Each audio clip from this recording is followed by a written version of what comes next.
these there. Alright, so because of the fact this broadcasting to my YouTube channel, there'll probably be a couple people watching along with Facebook.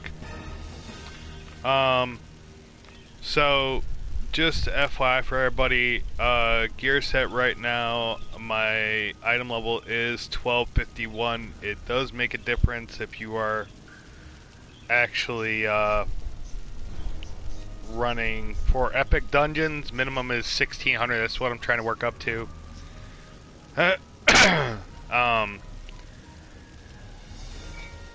Yeah, it's I do apologize, guys. I have my buddy Dragonfly in the party chat with me, along with Yori. They're all guild members. We're in the guild stronghold right now. One of the things that I've found for a great PvE setup, running Killing Flames. I used to run Eldritch Blast for my Scorch Warlock, but I found that that wasn't useful in the later rounds, especially with level 70 characters, because I set up for a Soulbinder Scorch Warlock. Tiefling is a great class to go with, people, if you're going for a Warlock DPS class, because of the fact you get a mana boost. It's slight, but you end up getting it a little bit easier in the later rounds, so it really does help out. Another one that I found extremely useful, Warlock's Curse. I actually use that literally for everything. Accursed Souls I found to be useful for both PvE and PvP. Is a great ability that you use to heal yourself.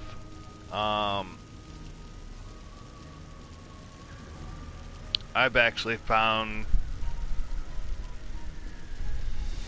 that it spawned me a Soul Puppet too. I have it at rank 3. Give me a plus 10 damage bit, and it's actually really nice. Dread Theft, a great ability, but I switched between this and the lovely Soul Scorch because of the fact of damage difference, and because of the fact that this one actually has a 6.5 second run, where it aggroes on one enemy until the last like 1.5 to 2 seconds of the time here. That's with Dread Theft. Soul Scorch, literally, that's why I use my class mechanics on for my Warlock Curse. I love this absolutely just because of the fact that when I go to use Soul Scorch, it actually consumed my Soul Spark, which I get from this ability right here, Essence Defiler. Great ability. I use it as my R2 main hit button. It doesn't do a whole lot of damage, but it does end up taking out quite a few enemies. I use it to get Soul Sparks so I can use them for my later abilities. Harrow Storm is a great ability to use if you are going to end up using your Warlock Curse on a main target. Level 70s it's decent with because it hits any targets that are close to each other, so if you can get them bottled up around you, it's a great ability to use. Tyrannical Threat, I've actually ended up using this because it damage links to other enemies. Whatever enemy that you're fighting, it damage links them, so if you get hit, it literally puts some of that damage on your enemy. It only goes, I will say this, one thing that I don't like about it is because of the small amount of damage link that it adds to it. But other than that, it's a great ability. Warlock's Bargain and Wrath Shadow, good abilities. I haven't really used Warlock's Bargain too much, but you offer 15% of your own HP to steal life from your target over time. In addition, 15% of your incoming damage is redirected to link target. It does give you a lifesteal ability too when you rank it up, so it gives you a bit more of the lifesteal. Wraith Shadow, this an ability I think would be excellent in PvP because of the fact that it has an 80% range on it.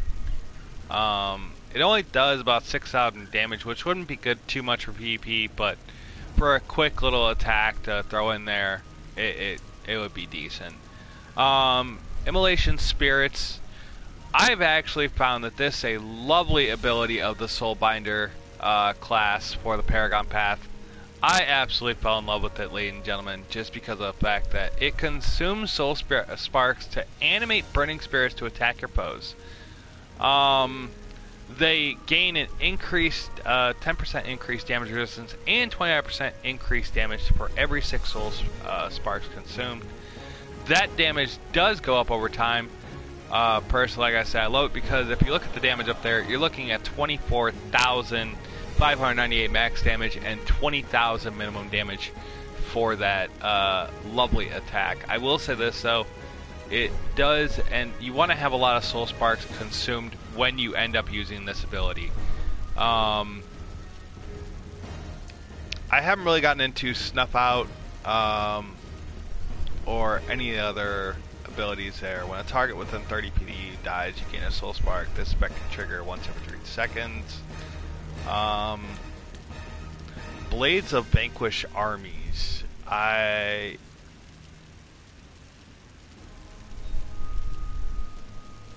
If you have a Warlock's Curse on, it's decent. Other than that, I think this is just a defense tactic for later on. Hadar's Grasp, great ability. I love it intensely because you can pick up targets into the air, dealing damage to them.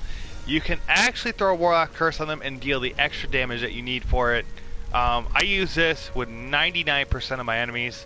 It is a lovely, egregious ability that I have found to be very, very helpful, especially with both early rounds and later on. You can't get it until you spend 60 points, so you have to be at least level 60. That is the one part that I kind of do hate about it. Arms of Hadar. This is an excellent ability as well if you're running for PvP. Its cooldown period does increase by 2 seconds each time you cast it, but it does actually very much so. I absolutely love it. I've only used it once though, and that was on a mini boss that we were doing in a dungeon, so I haven't really had too much experience with it. All-consuming Curse, I never really got into it, I will say that.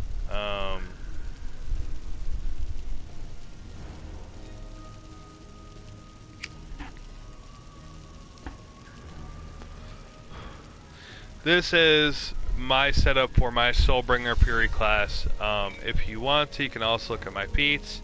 I actually took this from another gentleman online. I'll be able to look up his name later to link to it. This guy gave me a great build. I've been using this ever since. It works wonders. I have gone a slight bit further with 2 of the abilities on here. The Brutal Curse and also the Killing Curse that are both on here. Originally he had them at a 3 out of 5. I've actually pushed them up to 5 out of 5s for these because of the fact that I love the use of them. They give me additional damage along with Warlock's Curse as well. I will be pushing it up to 5 as it is, and also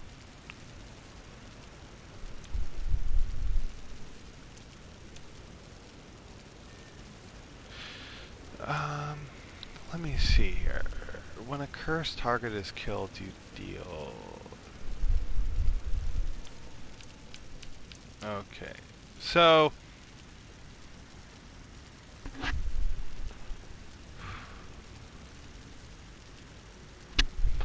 One thing that I do love about this with the feats is Creeping Death. This ability right here is an amazing ability. This is why I kind of went with this class for the Paragon Path for your feats. Is because of this one right here. It actually affects when target affected by my Warlock's Curse take necrotic damage from me, they are affected with Creeping Death. It deals 60% of the necrotic damage over 8 seconds, and yes, it does stack, ladies and gentlemen. So is a great ability to have. Tyrannical Curse is also a little bit of an extra perk in here along with that, so I do end up using Tyrannical Curse sometimes along with this personal feat. When I originally set this up, I didn't really know how to go about it, but originally I ended up going with this route and for my heroics, and then I ended up choosing the Fury Paragon. Damnation is affected more toward soul puppets and crowd control. Temptation is pretty much you're kind of healing yourself to an extent. It's more of a healer DPS type, and getting aggro.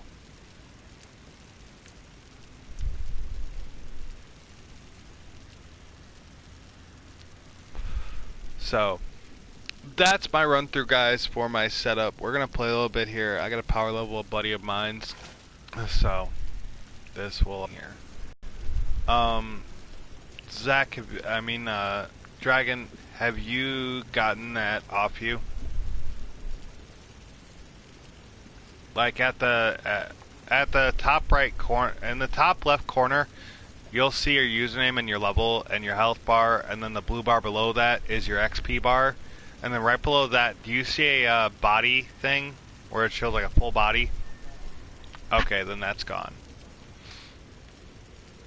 Okay, well, come back over here to the fire then.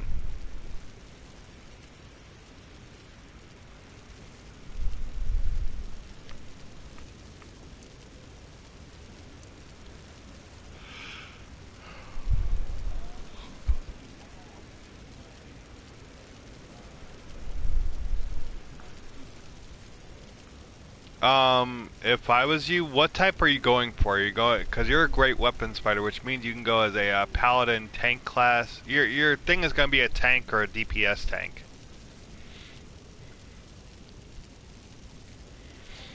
So you have to figure out which one you want to go with, and then look up a tank build for great weapons fighter, or a tank DPS build on YouTube. Yeah, cause that. To be honest here, I mean, some of those builds are pretty badass, I gotta say. You just have to have the items to go with it to make it badass, but other than that, I mean, it all comes down to... Go ahead. Yeah, if I was you right now, I would end up saving those for a little bit, just to be on the safe side until you're able to look up what, on YouTube for a great weapons fighter tank DPS build, because great weapons fighter is normally a tank character who takes all the damage and is the first one to run into battle.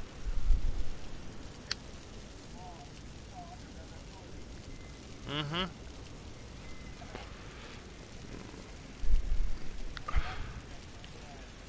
Oh yeah. So pretty much all you have to do is stay inside this circle for literally about...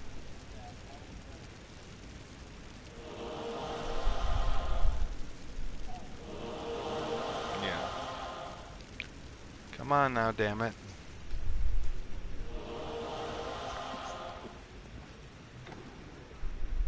Why are you not going?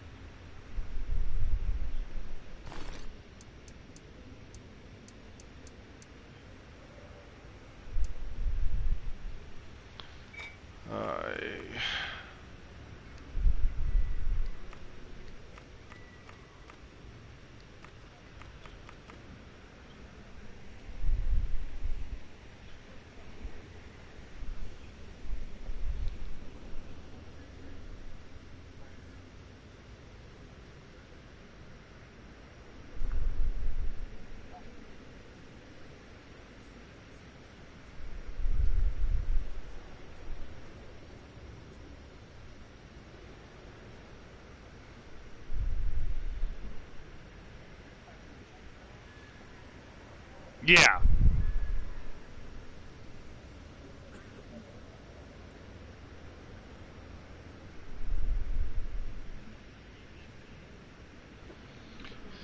If you want to set up for PvP, you can. Otherwise, set up for PvE.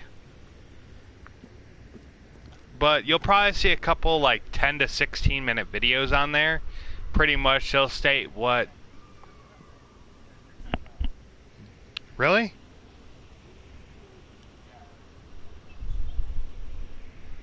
Can you guys hear me better now? Okay.